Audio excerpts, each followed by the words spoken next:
I was here late last year, Yes. doing a different story, and it seemed that the President and the government at the time was very strong. It seemed unlikely that there would be a change in government. How did it happen that there has been a change in government? Yes, there was a presidential election. The former president wanted to go for an election before the termination of his period. And at the election, his opponent was secretary of his party, who was a cabinet minister, who opted to challenge him for the post of presidency and sought nominations. And the United National Party, which was the major opposition party, decided to back him. Along with the United National Party, several other constituent parties of the former president also got together, and they went for election, defeated the president, and the candidate, Mr. Maithripala Sirisena, who sought to be the president, was elected with a majority of about 300,000 votes. And since then, there have been a lot of changes in the political and the administrative process of Sri Lanka. The present president, along with the leader of the United National Party, that is the leader of the opposition, along with the committee, got together and drafted a manifesto for a period of 100 days, which manifesto they were obliged to implement once he was elected to power as the president of Sri Lanka. And that process is now on.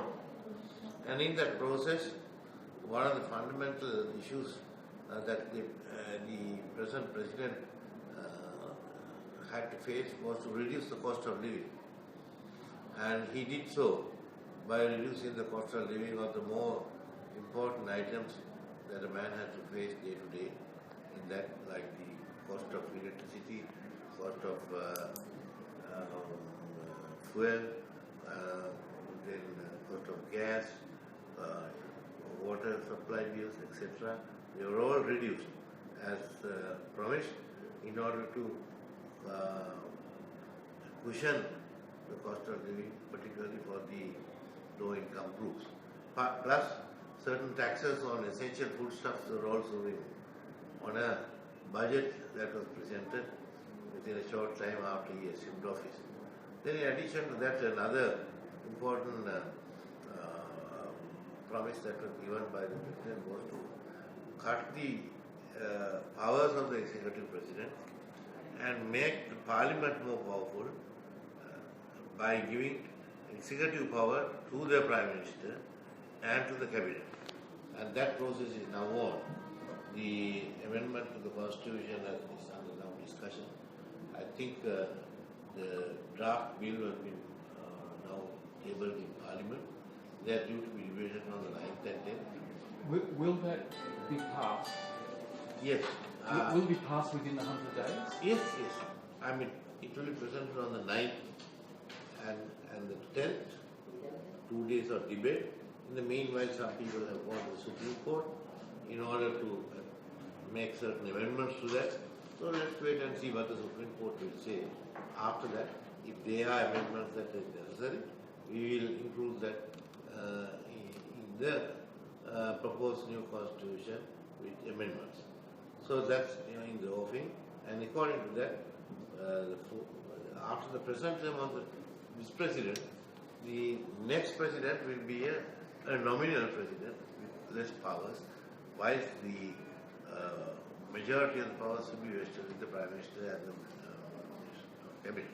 At the same time, committees have been appointed to combat corruption, to investigate into corruption that took place during the past regime.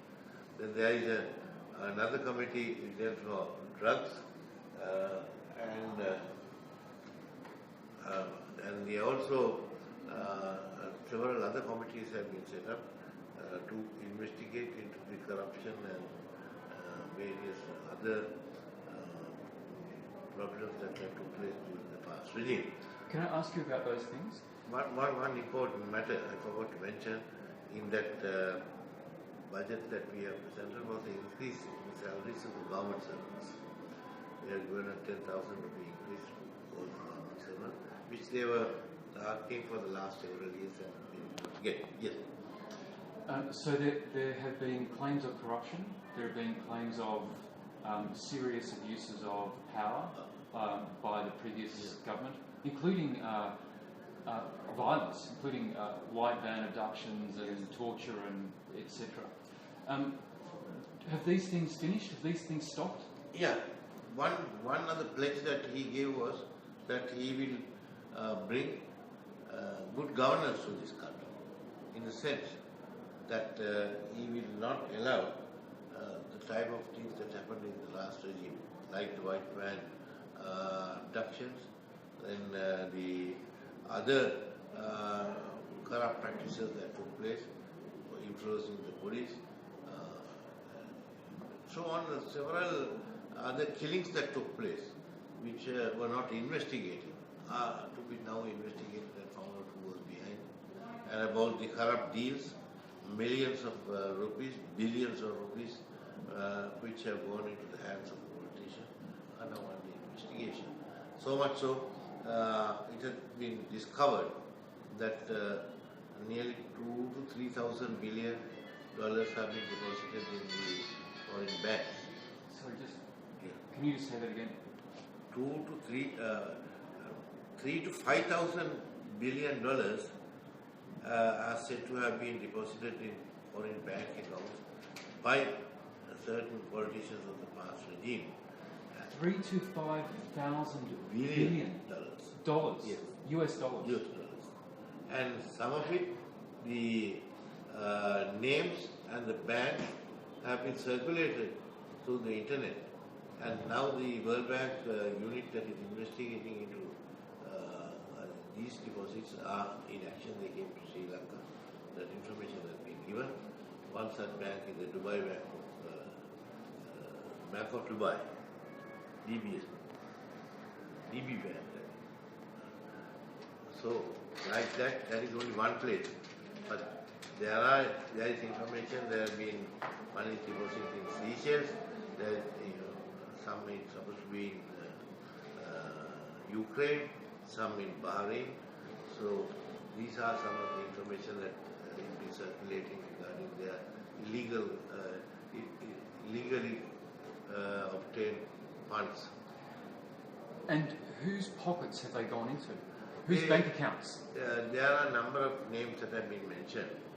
I don't want to come out with the names now, but the investigators are now going into that, and they are all powerful politicians of the previous year.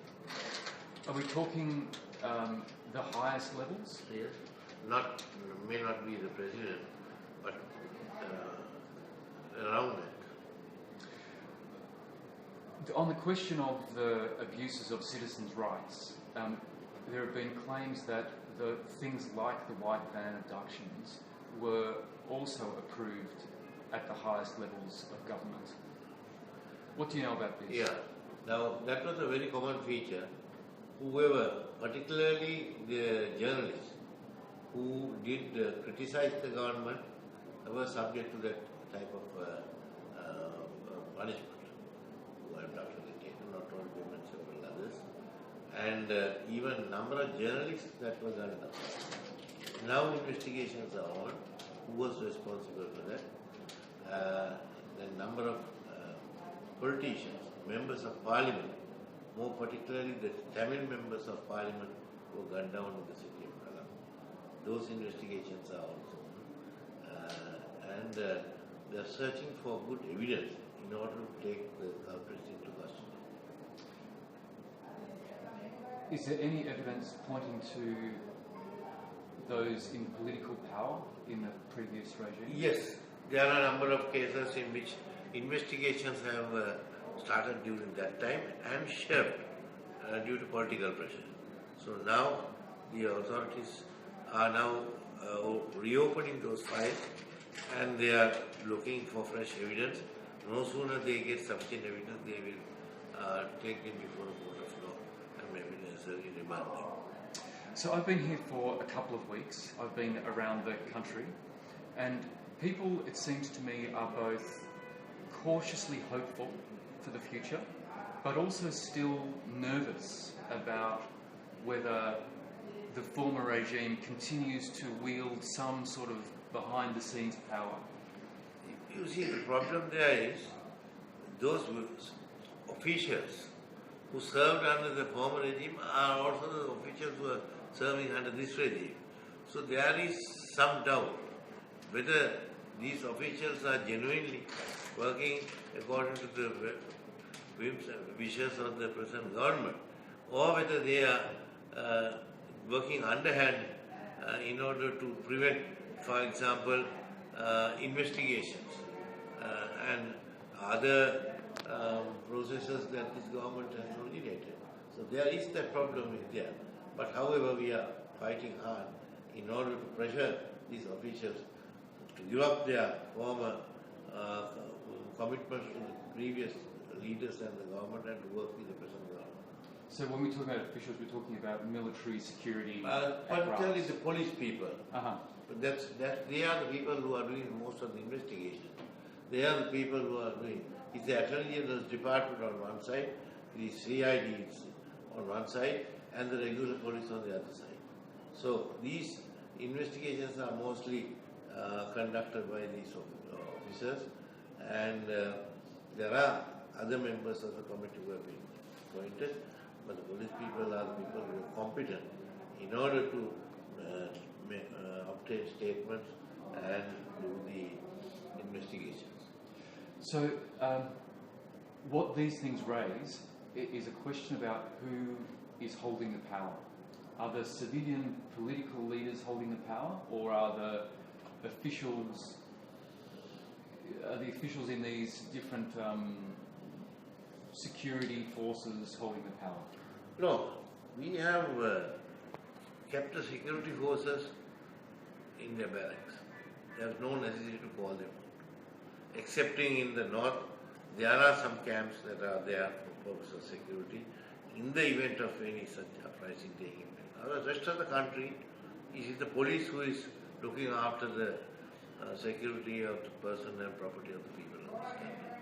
So that we have demilitarized the operations in Sri Lanka, in short. And people are quite now free to move around. There is media freedom, there is freedom of the individual, all that. And the court of law, we are trying to make it as independent as possible. There was complaints earlier that there was interference with the judiciary. And the police, we are trying to make it independent as much as possible.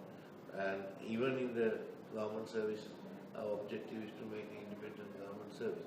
And all those provisions are now included in the new constitution for the formation of independent commissions, including the election commission. And the committee system would be also a process of oversight? Very much of it. That is where the shifting of power from the presidential system to a parliamentary system, which is the Westminster system that we are strongly advocating. Now, it seems like a significant divestment of change. powers. Yes, significant change in the political atmosphere. Yes, but there's also ongoing calls for the former president, Mahinda, to run for the prime ministership. Is it possible, though, then, that powers are divested from the president towards the parliament and the prime minister, and then Mahinda wins the prime minister, wins enough seats in the parliament and becomes prime minister, and actually continues more of the same? No, it's like this. The present president will enjoy the presidential powers till his term is over. It is after that only the shifting of powers from the presidential to the prime minister that will take place. But even in that circumstance, could not the former president, who many said was ruling like a dictator, that he might also be able to use the powers of the prime ministership in the next term? Yeah. Yeah? Oh, yeah. if the constitution provides, he can. But my strong feeling is he can't make it. Can't make it for the simple reason people are quite aware of the corruption and about the other problems that people have to face in regard to their safety and security during their tenure of office. So you're saying that he's a spent force? Yeah, I am strongly feel. Even though he's trying to put up a show by bringing people and showing, but with all what he did even before the election was the same process, but he failed. He still got a large number of votes. He has a base. Yes.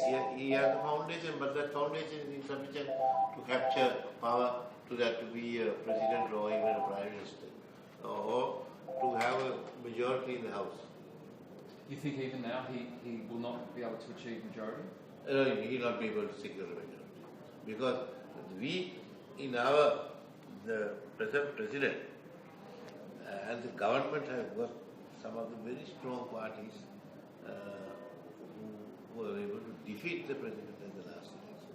So as long as they are together, it is not possible for him to secure a premiership. Because he has only a few number of MPs who are now backing him. Majority of them have come up to the government side and now it has created a majority. Now, it was a real surprise that Mahinda was defeated, and there's been speculation about how that occurred, that various senior political and civil society leaders joined together and planned his removal, planned his defeat. Yes, it was a surprise to a certain extent, but all forces came together in order to defeat him. All forces came together, religious, social, voluntary organizations, because they all wanted a change, purely on these corrupt practices. But how did that happen? Because it was, the atmosphere at the time was so, shall I say, repressive? I don't want to overstate it, but the atmosphere was very heavy at the time. How was it that people came together to join forces? Honestly, a democratic country, people have changed governments quite regularly. They exercised their vote very carefully, but they did not give out of what they had in mind, because of the few cycles that the government was exercising over the people on different issues. Silently they went and voted against the government, which was a surprise for the defeated president himself. So that was a surprise. It seems that there was a bottom, an uprising from the bottom. Yes. But also there was some planning from the top as well. Together it happened, yeah? Yeah. And I'm interested in the planning from the top. Who organised the planning from the top? It's our Prime Minister, who is the head of the United National Party and former leader of the opposition. He did the ground organisation for the presidential election, and he used our machinery in order to gain victory for the present president. And also the former president, Chandrika? Yeah, she also did support, but the main man was the present Prime Minister. There were the Buddhist party leaders and Sovita? they and the JHU, like that. There are several parties that had support from the people who are responsible for this victory. So thank you very much for your time. Yes. It's fascinating for an outsider to come and learn about Sri Lanka in transition. It's fascinating. See, the important thing is the press is completely free today. Completely Media. free. Yeah. Completely free of any interference from the government. That is the freedom of media. In fact, we are trying to now pass a bill in Parliament guaranteeing the freedom of the press. I also noticed that there's a member of Parliament who is giving statements to the CID about the murder of the former editor of the Sunday Leader? Yes, correct. Those investigations are on. One of these days, once the CID and the department finds sufficient evidence, we'll take those relevant people into custody. There were 2-3 Tamil MPs who were murdered. They have been now identifying who did the firing.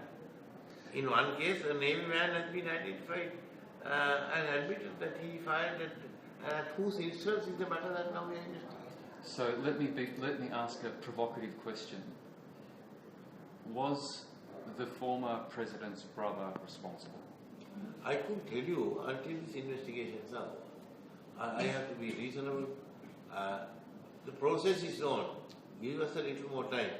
As soon as something comes out with adequate evidence, we'll take them into custody. Well, certainly Gotabaya's got some travel restrictions now. Yes, impounding of passports of several people have been taking place because these investigations are pending. Yes. So let's wait and see. Already there are one or two people from the cabinet ministers who are arrested and with remarks. Much more to come, I think, according to the information. That's it. Thank you for your time. You have got the list of the 100-day program. Yes, You got that. I've got it, yes. So we are working according to that. About 60% of that has been completed now. So I understand that that's the case, but people I speak to have also expressed the frustration that it's too slow. They expect immediately for us to arrest all those people who are responsible for the fraud, malpractices, corruption and the other criminal offences that have been committed. You can't do it like that. You have to take the process of. You have to have evidence, you have to have investigation. So that is being done. But people think that we must do it immediately. I think that's wrong. That's not the rule of law. That's completely, that's some sort of a dictatorial process that they are expecting. We can't resort to that. We have given that assurance that we will uphold the rule of law and democracy in this country. So is 100 days too ambitious? Is it too short a time? In a way it is too short, but nevertheless we are trying to achieve the maximum. And there is a very substantial progress. With the amendment to the new constitution and the formation of the new commissions, independent commissions, that is 50% of our achievement to ensure what took place in the last regime will not take place again. So people are also saying that unless people who are guilty of the crimes that were committed, both in terms of the corruption but also in terms of the abuses, unless those people are dealt with before the election, they risk making the most of the possibility of the election campaign and getting back into power, holding on to their power. No. Most of the people in this country laterally